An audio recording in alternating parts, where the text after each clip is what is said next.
તો અમરેલી વિદ્યાસભા પ્રાથમિક શાળાના વિદ્યાર્થીઓએ વડોદરા ખાતે યોજાયેલ 315 મંત્ર કંઠસ્થ કરવાની હરીફાઈમાં સ્થાન મેળવી રેકોર્ડ પ્રસ્થાપિત કર્યો છે।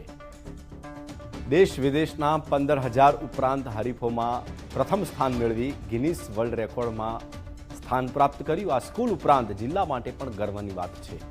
આ હરીફાઈમાં અમરેલીની ખાનગી શાળાના 6 વિદ્યાર્થીઓએ સફળતા મેળવી ગિનીસ બુક ઓફ વર્લ્ડ રેકોર્ડમાં સ્થાન પ્રાપ્ત કર્યું હતું, જેમાં પંડ્યા આરોહી, ડોબરિયા ખુશી, જાવિયા હીર અને બાવળિયા દર્શનીય એવોર્ડ ગુજરાતના મુખ્યમંત્રી ભૂપેન્દ્રભાઈ પટેલ અને મધ્યપ્રદેશના મુખ્યમંત્રી મોહનલાલ યાદવની ઉપસ્થિતિમાં સન્માનિત કરવામાં આવ્યા।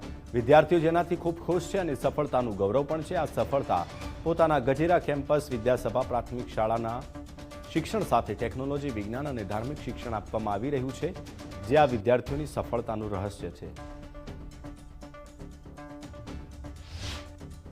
હજી તાજેતરમાં જ મહંત સ્વામી મહારાજની જન્મ જયંતિ નિમિત્તે વડોદરા ગયેલા। ત્યાં વડોદરા અમારે સંસ્કૃતના શ્લોકોની હરીફાઈ હતી। ત્યાં અમારી શાળાના 6 વિદ્યાર્થીઓ ગયેલા અને 6 વિદ્યાર્થીઓએ ગિનીસ બુક ઓફ વર્લ્ડ રેકોર્ડની બુકમાં સ્થાન પ્રાપ્ત કર્યું છે। આ સ્થાન પ્રાપ્ત કરવા બદલ હું અમારી શાળાના મેનેજમેન્ટ અને પ્રમુખ શ્રી વસંતભાઈ ગજેરાનો આભાર વ્યક્ત કરું છું। હાલમાં તાજેતરમાં અમે વડોદરા ખાતે યોજાયેલી 315 શ્લોકની મુખપાઠની સ્પર્ધામાં અમે અમારા સંસ્થામાંથી 6 બાળબાલિકાઓએ ભાગ લીધો હતો, જેમાં 6ના નામ ગિનીસ બુક ઓફ વર્લ્ડ રેકોર્ડમાં આવ્યા છે।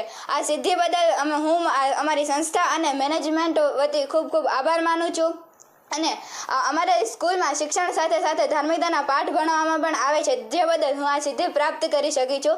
આ વિદ્યાર્થીઓએ શિક્ષણ સાથે સંસ્કાર અને ધાર્મિકતાના પાઠ ભણી અને વડોદરા મુકામે જે મહંત સ્વામીના જન્મ જયંતિ નિમિત્તે એ શ્લોક ગાનનું આયોજન થયું હતું, તેમાં ભાગ લઈ અને આ સ્થાન પ્રાપ્ત કરેલું છે। તે માટે સંસ્થા ખૂબ જ ગૌરવ અને હર્ષની લાગણી અનુભવે છે। આ વિદ્યાર્થીઓએ જે મહેનત કરી છે તેના માટે તેઓને ખૂબ ખૂબ અભિનંદન પાઠવીએ છીએ। સાથે સાથે સંસ્થા જે BAPS સંસ્થા છે, એ સંસ્થામાં જે આ આયોજન થયું હતું અને પ્લેટફોર્મ આપેલું છે આ વિદ્યાર્થીઓને, તેઓનો પણ આ ક્ષણે આભાર વ્યક્ત કરીએ છીએ। અને આવી જ રીતે આ વિદ્યાર્થીઓ જે આ સંસ્થામાં અભ્યાસ કરે છે તે શિક્ષણ સાથે સંસ્કાર અને ધાર્મિકતાના રસ્તે આગળ વધે તેવી આશા રાખીએ છીએ।